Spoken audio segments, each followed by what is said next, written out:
안녕하세요. 작은별 라디오입니다. 이번에 소개해드릴 사례는 처남에 대한 내용인데요. 자식을 버리고 지내다가 아주 혼쭐이 났다고 합니다. 처남은 올해 35살이고 이혼하고 아이를 맡아서 혼자 키우고 있었다는데요. 대체 어떻게 했길래 철륜 소리까지 나왔는지 지금 바로 시작하겠습니다. 안녕하세요. 저는 올해 45살이 된 분식점을 운영하고 있는 남자입니다. 저에게는 5살 어린 아내가 있고요. 초등학생 아들 둘을 키우고 있습니다. 저희 부부는 작은 분식점 하나를 함께 운영 중입니다. 여러 번 사업을 해보면서 나름 인간관계에 신중하고 조심했다고 생각했는데 처남에게 당할 줄은 몰랐습니다. 제 아내에게는 동생이 둘 있습니다. 여동생과 남동생 하나씩 있어요. 처남이 제일 막내입니다. 저에게는 딸 둘을 키우고 있는 남동생이 하나 있습니다. 양쪽 형제들 모두 지금껏 아무 문제 없이 잘 지내고 있었어요. 근데 1년 전 처남이 이혼을 하면서부터 점점 시끄러워지다가 최근 그게 터져버렸네요.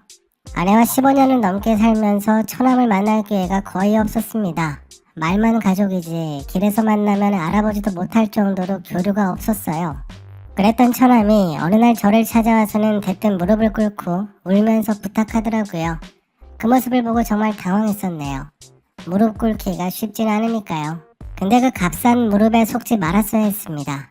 처남은 최근 저를 찾아와 3번이나 무릎을 꿇었는데 심지어 마지막에는 길바닥에서 꿇더라고요. 처남은 1년 전쯤 이혼을 했습니다. 이혼 사유는 처남의 바람이었고요. 얼마나 심하게 바람을 폈는지 처남 댁이 질려서 아이 양육권도 포기했다더군요. 어떤 식으로 바람을 폈는지는 듣지 못했습니다. 사실 그때까지도 처남과 사이가 가깝진 않았으니까요. 근데 이번에 겪어보니 그러고도 남을 사람이었어요. 이혼 후 처남은 7살 된 딸아이를 혼자 키워야 하는 상황이었고요. 그 당시 위자료도 갚기 바쁜 상황이라 지방에 있는 공장에 내려가 일을 한다고 하더라고요. 근데 그 숙소가 공동으로 사용하는 곳이라서 아이를 키우기 힘들다고 했습니다. 그래서 저희 부부에게 와서 도와달라며 무릎까지 꿇고 울었던 거고요. 장인어른은 예전에 돌아가셨고 장모님도 몇 년 전에 돌아가신 상황이라 자기 큰 누나에게 찾아온 것 같았어요. 의지할 곳이 없다고 계속 울었거든요. 아내는 아무 대답도 하지 못하고 있었고 저는 그런 처남 모습이 예전 제가 사업 망했을 때 모습과 비슷해 보여서 마음이 정말 무거웠습니다. 결국 공장에 내려가 있는 동안 아이를 맡아주겠다고 했고요. 그렇게 그날부터 저희 집 식구가 늘었습니다. 저는 아들만 둘이라 처음엔 많이 걱정되더라고요. 딸을 키워본 적이 없어서 게다가 7살이라서 정말 엄청 조심스러웠습니다. 반면에 제 친동생은 딸만 둘이라 동생에게 이것저것 자주 물어봤었어요. 아들 둘이서 이미 한 방을 쓰고 있어서 제가 거실에 나와 잤고요. 아내와 처조카가 안방에서 지냈습니다. 저희 부부는 나름 최선을 다했습니다. 초반 몇 달 동안은 처남이 꼬박꼬박 돈을 보내더군요. 양육비라고 하면서 매달 50만 원씩 줬습니다. 그때는 그게 엄청 큰 액수라고 부담스러웠는데 나중에 보니 최소 양육비조차 안 되는 액수였고 심지어 그마저도 처남이 아닌 처남댁이 보내주던 걸 마치 자기가 일해서 번 것처럼 줬던 거였어요. 그러다 한 3달 뒤 잔뜩 취한 처남이 저희 가게로 찾아왔습니다. 오자마자 이번에도 무릎을 꿇고 울기 시작하더군요. 돈이 없다고 힘들다고 하면서요. 이번에 이혼하면서 위자료를 2사람에게 줘야 할 상황인데 그걸 갚기에도 너무 벅차다고 하면서 양육비를 못 드릴 것 같다고 죄송하다고 했습니다.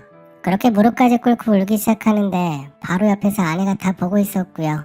그래서 제가 살다 보면 그런 위기 한 번쯤은 온다고 격려까지 해줬어요. 그리고 나서는 처남이 찾아오지 않더군요. 아주 가끔 한 달에 한 번꼴로 전화만 했습니다. 빚만 다 갚으면 아이 데리러 가겠다고 하더라고요. 그걸 또 믿었네요. 시간이 지나면서 처조카가 저희 집에 적응할 때도 되었는데 거의 웃지 않더라고요. 한창 뛰어놀고 응속도 부릴 나이인데 많이 걱정되었습니다. 그러다가 제 동생이 워터파크 이용권이 공짜로 몇 장 생겼다고 아이들과 함께 가자고 하더라고요. 근데 저는 가게를 지켜야 하는 상황이라 힘들어서 처조카만 같이 보내는 걸로 했습니다. 그렇게 주말에 제 동생의 딸들과 함께 워터파크에 보냈어요. 근데 그날 거기에 보내지 말았어야 했어요. 그날 저녁에 돌아왔는데 처조카는 아무 말 없이 엄청 시무룩하더라고요. 무슨 일이 있는 것 같아 보였고 곧 뒤따라서 제 동생이 뛰어들어왔습니다. 동생이 저보고 잠시 밖에서 이야기하자고 하길래 가게 밖으로 함께 나갔어요. 그리고는 동생이 갑자기 저희 처남 욕을 엄청나게 하기 시작했습니다. 그게 아빠라는 사람이 할 수 있는 소리냐고, 어디서 그런 짐승보다 못한 쓰레기가 있냐면서 엄청 화를 내더라고요. 대체 무슨 일인가 싶어서 물어봤습니다. 그날 그 워터파크에서 처남을 만났다고 하더군요. 근데 처남은 혼자 온 게 아니라 어떤 아이들과 함께 같이 와서 놀고 있었다고 합니다. 엄청 다정하게요. 모르는 아이들과 함께 다정하게 있길래 처남이 아니라 그냥 비슷한 사람인 줄 알았다고 합니다. 근데 처조카가 바로 알아보고는 쫓아갔다더군요. 친아빠라서 그런가 수많은 사람 속에서도 어떻게 잘 찾아가서 아빠라고 반갑게 불렀는데, 그때 처남의 반응이 정말 충격이었다고 했어요. 자기 친딸에게 아빠 말고 삼촌이라고 부르라고 대놓고 화를 냈다고 하네요. 옆에 같이 온 여자에게도 아빠 아니라고 삼촌이라고 소개했다고 하고요. 상식적으로 정말 모르는 사람이고 닮은 사람이었으면 아빠가 아니라고 하지 삼촌이라고 하겠습니까? 그래서 제 동생이 쫓아가서 엄청 화를 냈다고 합니다. 그렇게 처남과 제 동생이 점점 언성을 높이기 시작했고 주변 경비원들에게 이끌려서 거의 강제로 쫓겨났다네요. 그것 때문에 처조카가 많이 시무룩하다고 하더군요. 저도 듣다가 너무 어이가 없고 황당해서 곧바로 아내에게 그 이야기를 모두 다 해줬습니다. 저는 그때까지도 처남이 그런 사람인 줄 몰랐습니다. 무릎까지 꿇고 울면서 부탁하길래 처남을 믿었고요.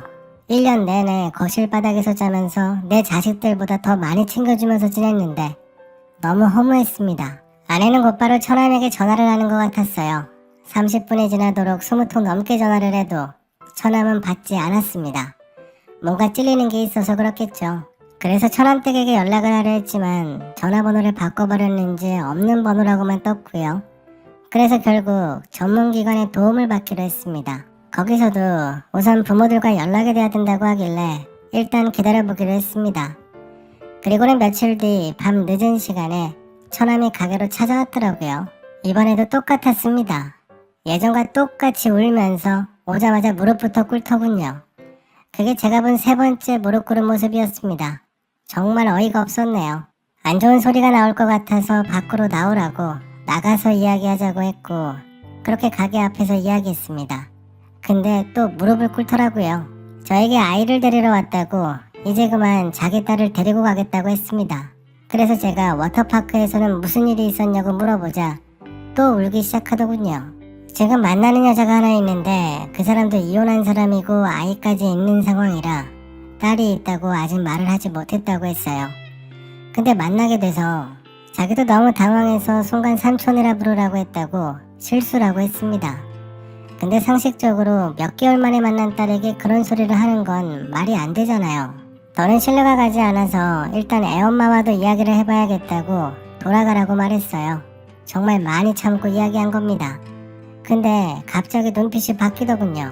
처남이 대뜸 저에게 소리를 지르면서 당신이 뭔데 우리 딸을 만나지도 못하게 하냐고 난리를 쳤습니다. 정신 나간 사람 같았어요. 계속 그랬습니다. 그러자 아예 저를 확 밀치더니 그냥 데리고 온다고 저보고 말리지 말라고 신경질을 내더군요. 정말 어이가 없었습니다. 사람 취급을 하지 않기로 했어요. 저도 강제로 처남을 말리기 시작했고 길에서 그렇게 저랑 처남은 실랑이를 벌였습니다. 나중에는 처남이 힘으로 어찌해보려고 하더군요. 정말 기가 찼습니다. 지금은 제가 작은 분식점에서 주방 일을 하지만 예전에는 칼국수집에서 직접 수타도 했었어요. 가게는 사라졌지만 제 팔뚝은 그대로였거든요. 그래서 그 종이 쪼가리 같은 처남을 사람이 아니라 칼국수 반죽이라고 생각하고 수타를 해줬습니다. 천륜을 저버린 짐승보다 못한 놈인데 혼 좀 나야죠.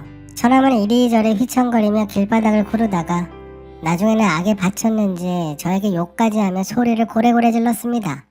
그게 처남의 본 모습이었어요. 그 소리를 듣고 가게에서 처조카와 함께 있던 아내가 달려나왔습니다. 그리고는 곧장 처남에게 귀싸대기를 올려붙이며 정말 무섭게 패기 시작했어요. 아내와 15년을 살았지만 저런 모습은 처음 보는 거라 저도 많이 당황스러웠습니다. 그때 수타를 제가 할 게 아니라 아내가 있으면 망하지 않았을 것 같았네요. 정신없이 실컷 두드려 맞은 처남은 거의 도망치듯 가버렸고요. 아내는 그래도 분이 덜 풀렸는지 신고 있던 신발까지 벗어서 던지더라고요. 그리고 다음날 처남댁이 가게로 찾아왔습니다. 웬 여자가 들어와서 누군가 했는데 누군지 바로 알아보겠더군요. 오는 길에 얼마나 많이 울었는지 눈이 심하게 부어서는 잘 뜨지도 못하면서 왔습니다. 저는 아무 말도 묻지 않고 바로 아내에게 연락해서 빨리 처조카를 데려오라고 했습니다. 처조카와 1년 가까이 지내며 단 한 번도 우는 모습을 본 적이 없었거든요. 근데 그날 참았던 눈물을 다 쏟는 것 같았습니다. 엄마를 보자마자 울더라고요.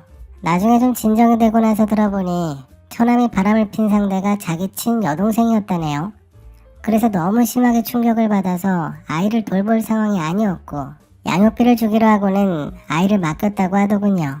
몇 달이 지나고 충격이 좀 가라앉아서 아이를 다시 만나려고 했는데 처남이 계속 막았다고 했습니다. 아이가 엄마와 지내고 싶어 할까봐 막았을 것 같았네요. 그럼 양육비를 받지 못할 테니까요. 그래서 면접 교섭권을 강제로 하려고 신청까지 했는데 계속 미뤘다고 합니다.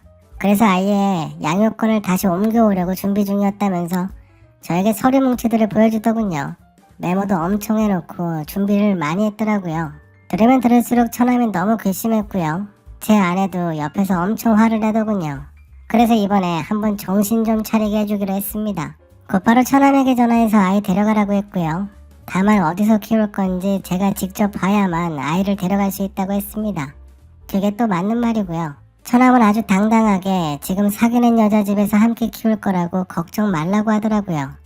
혹시 집을 보여주기 힘들면 그 여자라도 보겠다고 슬쩍 뛰어봤는데 처남이 저에게 그럼 자기 누나는 데려오지 말고 저만 혼자 나오라고 하더군요. 제가 좋다고 했고요. 그렇게 바로 다음날 그 여자와 처남을 같이 봤습니다. 처남이 만난다는 여자는 나이가 좀 있어 보였어요. 제 앞에서 서로 칭찬을 하더군요. 어이가 없었습니다. 저는 듣기 힘들어서 말을 끊어버리고 본론을 말했어요. 그동안 못 받은 양육비를 내놓으라고 했습니다. 전처에게 월 200씩 받았으면서 왜 우리에겐 한 푼도 주지 않냐고. 도대체 그게 다 얼마냐고 했어요. 돈 이야기를 하자 처남이 얼이 빠진 것 같았고요. 저는 계속 몰아붙였습니다. 돈을 주지 않으면 직접 소송을 넣겠다고 우리 음식점도 힘들다고 했어요. 당연히 처남은 돈이 없었고요. 그래서 옆에 있는 그 여자에게 대신 주겠냐고 물어봤습니다. 그러자 펄쩍 뛰면서 그 양육비를 자기가 왜 주냐고 하더군요. 제가 계속 돈 이야기만 하자 처남이 소리를 지르며 그거 이야기하려고 불렀냐고 장사가 많이 힘드냐면서 저보고 참 딱해 보인다고 비아냥거렸습니다. 그래서 제가 내가 아무리 딱해도 와이프 여동생과 그 짓거리한 너보다야 100배는 낫지 않겠냐고 바로 되받아 쳐줬습니다. 그리고 한마디 더 해줬어요. 그 여자에게 그랬어요. 혹시 여동생이 있으면 조심하라고. 어린 여자면 아주 정신을 못 차리는 것 같다고 했습니다. 처남은 무슨 소리냐면 난리를 쳤고요. 그렇게 그 자리에서 나왔습니다. 처조카는 엄마에게 돌아갔고 곧바로 친권 양육권 변경 신청을 한다길래 제가 도와주겠다고 원하면 증인도 하겠다고 했습니다. 근데 의외로 쉽게 끝났어요. 제가 증인으로 나선다고 겁을 주니 포기하더군요. 그리고 지금은 양육비를 사적으로 사용한 것에 대해서 소송을 진행 중입니다. 처남댁이 부당이득금 반환 청구를 했다고 하더군요. 그것도 제가 돕겠다고 했고요. 예전에 저희 집에서 지냈을 때 자료가 필요하면 모두 다 주겠다고 했어요. 처제에게 들었는데 처남은 그때 만나던 여자와는 헤어졌다고 하네요. 그래서 살기 힘들다고 하면서 처제를 찾아가 울면서 또 무릎을 꿇었다고 합니다. 다행히도 처제는 이미 모든 이야기를 다 들었던 상황이라 그냥 현관문을 닫아버렸답니다. 정말 처남 도가니는 튼튼하기도 뻔뻔하기도 한 것 같았네요. 그날 이후로 처남은 얼씬도 하지 않더군요. 저도 거실 생활을 정리하고 안방으로 들어갔고요. 처조카가 이젠 엄마와 행복하게 지냈으면 좋겠습니다. 제가 준비한 사례는 여기까지입니다. 처남 한 사람 때문에 정말 여러 사람들이 힘들었겠습니다. 제일 힘든 건 처남의 도가니였을 것 같고요. 주변 가족 지인들에게 다 꿇고 나면 남은 인생은 노숙자처럼 꿇고 살면 되겠네요. 그 모습이 가장 잘 어울리는 것 같고요. 꼭 그랬으면 좋겠습니다. 오늘도 저희 영상을 시청해주셔서 감사합니다. 지금까지 작은별 라디오였습니다.